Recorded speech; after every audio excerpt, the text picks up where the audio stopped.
Hello. We are here to talk about a movie. Yes, we are. Yes, we are. What movie is this, Sergeant? Bachelor Party. 20th Century Fox invites you to witness a tradition no one will discuss in public. Bachelor Party, starring Tom Hanks, a man's tradition every woman should know about. Okay, Sergeant, you're the info guy on the movies. You know, who wrote this piece of shit? The director of this film is Neil Israel. And his brother was the one that wrote, actually it said story by, I think it's Bob Israel. The Bachelor Party is based on his Bachelor Party, which was like, that's the inspiration for the film. How does that not surprise me? I wonder if he was locked up ever, like if he ended up in a lunatic asylum or something like that, or like he's probably this dude is sex offender. He's probably like linked up to Harvey Weinstein and Epstein and all them fucking freaks. Right? What are your thoughts? Yeah. So yeah, I have a confession to make. Yeah. I didn't see that movie last night. I literally watched it right before I got here. Mm-hmm. Right. And as did I. I saw Rotten Tomatoes 54%. I thought, not too bad. Could be good, could be bad. And the first scene started when I saw Tom Hanks. He was very charming, witty. All the dialogue was funny with the nun. Hi, sister. You look terrific today. What have you done with your hair? In a nutshell, as the title might suggest, this film is about a bachelor party. Tom Hanks plays Rick, and Rick is gonna get married to Debbie. And Rick and Debbie are young 20-somethings, and Rick is very much a party kind of guy. He's very he's mental. He is extremely easygoing, and he's constantly messing around. He's the kind of guy who's definitely not the settling type. Something that potentially throws a spanner in the works is, of course, his impending bachelor party with his many psychotic friends that he has. Yeah, let's have a bachelor party with chicks and guns and fire trucks and hookers and drugs and booze. Yeah. Ah! And things go from there, from obviously the titular bachelor party, and then it just sort of escalates, doesn't it? Well, oh my god, this movie, right? So as I said, the first scene is really promising. You can't, Tom Hanks jumps out. He's very charming, very witty. He drives a bus. He's all cool and shit. And that's where things, at least in my opinion, go fucking rapidly down the hill. It's so bad. It's like everyone in the movie is like a caricature. Bond. James Bond. We want women! What the hell are you doing? Slashing my wrists? Fuck me. And you can't. The only thing you can't tell if it was written by some weirdo pervert or a little boy. Possible. The thing is, I would definitely stop watching it if it wasn't for this review. But I was like, I don't know. There must be something in here. Let's go and take a look at this. Let's see if we can find some good in the bad. Well, and it was terrible. I thought, what? Rotten Tomatoes, they make mistakes all the time, and they made a mistake this time because this movie should have been like, I wouldn't give it a 0. I'll give it like a -100 or something. Like, it was so bad. Like it wasn't good bad. It was just I feel traumatized. Good. There, I did find some shining examples, certain moments, certain characters in this film that I did find. Enlighten me. I will enlighten you. One of them is, Milt. Milk. This being milk? Milt is a gigantic pimp's muscle.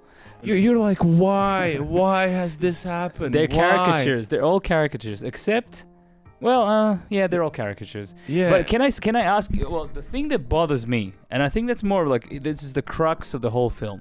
You have two people. There's a crux. The crux is that two people are trying to get married, right? And their it's not their their commitment to each other is tested. I'm talking about hookers. Oh, those. What do you mean? But I don't understand. She's like, don't fuck anyone tonight. Exactly. Please don't fuck anyone tonight, and we're cool. There'll be hookers at the party. Of How course. is that not a part of any relationship where they like, hey, a relationship? Oh, isn't that thing where you don't fuck other people? Great. Another one of these, huh? Looks that way. But you see, I assume that in America, because we're not from America and I haven't been there, but I think in America, the bachelor party gives you sort of like a hall pass. Judging by how this film delivers No, listen. But anyways, the whole point is she's worried about the hookers. He's saying nothing will happen. Also, wait. Why does she want to marry Rick? That is my question. Hold on. He's an asshole. Hold on 1 minute. What's the last time you heard of a party, a bachelor party anywhere where they openly invite prostitutes to fuck them? It's always strippers. Like there's a stripper. It is strippers. Yeah, but it's like, oh my god, we're gonna have a party where we invite like hookers so we can fuck them. I think Mladen is forgetting that this is a film from 1984. Oh no! And I've seen the films. people who are making these films are probably they might have experienced these. They would have experienced. Retarded. This is No. Hollywood. This is Hollywood's No. interpretation of a bachelor party. No. This is an Yes, it interpretation. This is well, in your opinion, in my opinion, this is a interpretation of what men and women do when they're trying to get married and when they're trying to have a bachelor party by a psychopath. And he thinks that's how sex works, you know. Who are you talking? Oh, you talking about the writer? Yeah. Seriously, this movie was just so retarded. Oh my god, like honestly, I was really struggling. Like, I think you didn't have your 80s cap on today when you were watching the film. dude, no. I love 80s movies, and some of them are cheesy. Like most of them are very fucking cheesy, and they're like, and that you can really say, oh, this is an 80s movie. But this thing, I mean, also I saw this when I was a kid. I don't know. I have no idea. Okay, my parents had no idea what they were doing, right? When I was out in front of a TV, but. There's a donkey. They get a donkey at a party. Some stripper lady is meant to fuck the donkey. And I saw this on TV. Well, thankfully we don't actually get to see that because something else happens to the donkey in the meantime. Yeah, it just eats a lot of drugs. I mean, okay, yeah, sure. The donkey snorts some coke and then when I was collapses. a child, I thought some of the jokes from the film were hilarious. Yeah, I honestly Likewise. I honestly did. But then I see that a mind changes as you grow older. For some people, not my mind. I'm still an idiot. Yeah. But like, I think if anything, this film has actually. I mean, I've had this experience before with certain films that I watched many years after the fact, and it was like, oh, I see. This is not as good as I thought. Yes, many caricatures, many stereotypes, and lots of. A guy fucked a dude who looked like a lady, and then and he. And did he actually? Like, how did he fuck him if he? In the ass. I mean, the other guy must have been very careful about, moving his genitalia out of the way. My name is Tim. I'm always available. By the way, I also do engine work on BMWs. Bye. Talking about nasty, disgusting stuff from the movie. Do you remember the scene when Tom Hanks' brother has sex with a prostitute, comes out, goes like, God damn it! Oh my God!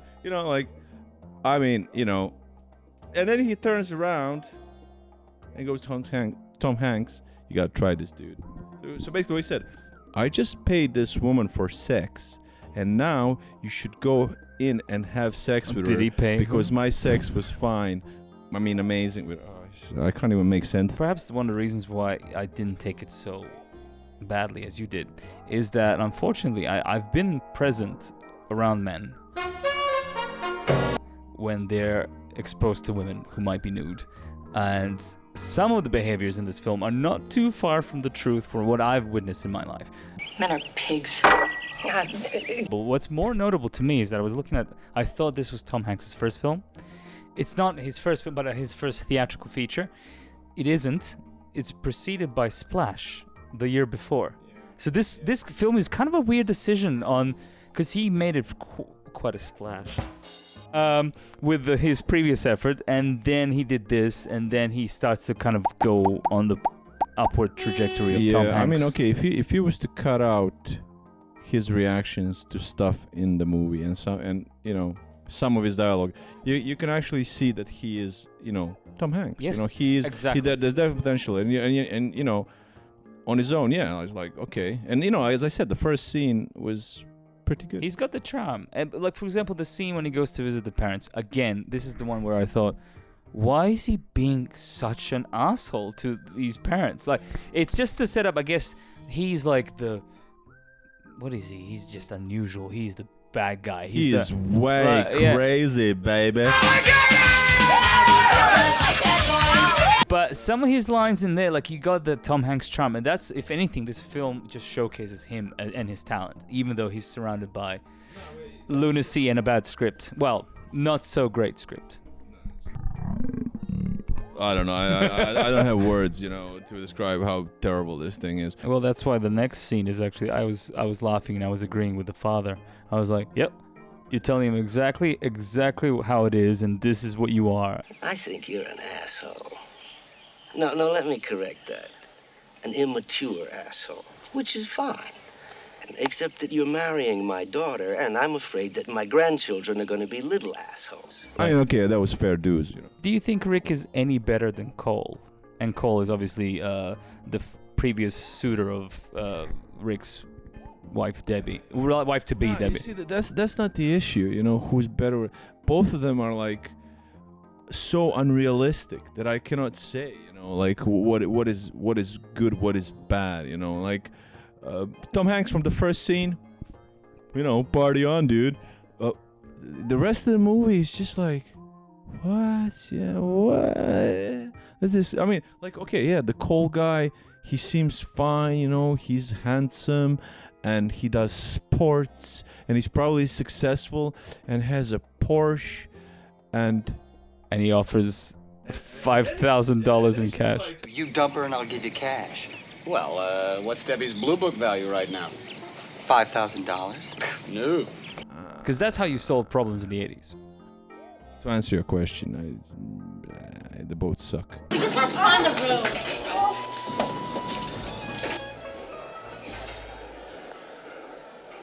You girls is the hookers, right? Yes, of course we're hookers. Yeah. Do you remember the Japanese businessman? Yeah. At some point, the bride's bachelorette party decides they want to infiltrate the boys' bachelor party. They'll dress like hookers. Fine. Sure, why not? It's wacky.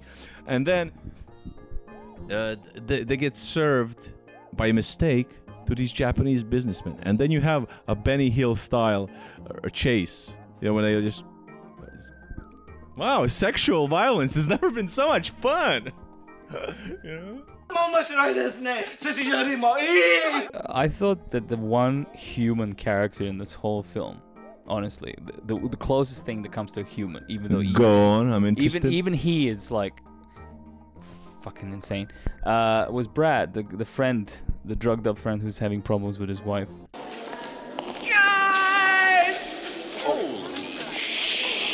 Really? Yeah. You thought it was human? He's the only one that has any kind of remorse. I'm just gonna end it all right here. Shows any kind of emotion that's relating to some other being in the film. Let me try and find someone who's on the same line of what you just described. You know who it was? The stripper with the big dick from the club. I think that guy fucking nailed it. He played his role. He was who he was. Kudos to him. What's his name? Nick the Dick. Nick the what? The dick. I think that the trouble there is, like, you have these things that need to be rooted in something. Like, these characters need to be rooted in something, and they're just swimming in a sea of cringe. I do good girls like bad boys. And psychopathic jokes, No, please! Please stop! No! Hey, you guys can't do this! Like, and I would call him tacky, crappy joke. There's a terrific moon out tonight. literally this stuff is written by a lunatic, you know. And yeah, I'm pretty sure Tom Hanks is massively embarrassed about this.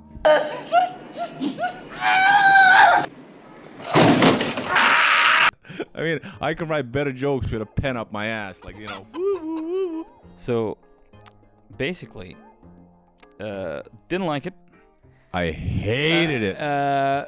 Didn't like it nowhere near as much as I used to, but still found some bits entertaining and some bits funny. All of our criticisms are more or less, well, my criticisms, I'm not going to judge you, but my criticisms are all more or less invalid on any of the characters because these people are like so artificial. They're just one madman's dream.